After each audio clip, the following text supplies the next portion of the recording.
నమ్మకం అనేది చాలా చిన్న పదం, కానీ దాని బరువు చాలా పెద్దది. చదవడానికి ఒక్క సెకండ్ పడుతుంది. ఆలోచించడానికి ఒక నిమిషం పడుతుంది. అర్థం చేసుకోవడానికి ఒక రోజు పడుతుంది, కానీ నిరూపించుకోవడానికి మాత్రం ఒక జీవితకాలం అవసరం అవుతుంది. మనకు వ్యతిరేకంగా మాట్లాడే వారిని శబ్దంతో కాదు, మౌనంతో వినాలి. ఎందుకంటే సరైన సమాధానం మాటల్లో ఉండదు, కాలమే ఇస్తుంది.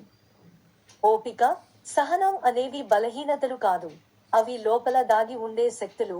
అవి ప్రతి ఒక్కరిలో ఉండవు.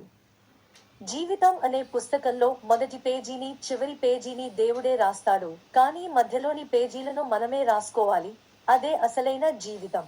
ఏ బంధంలో అయితే క్షమించే గుణం, అర్థం చేసుకునే మనసు ఉంటుందో ఆ బంధం కాలాన్ని దాటి కూడా నిలబడుతుంది. అది ఎప్పటికీ విడిపోదు.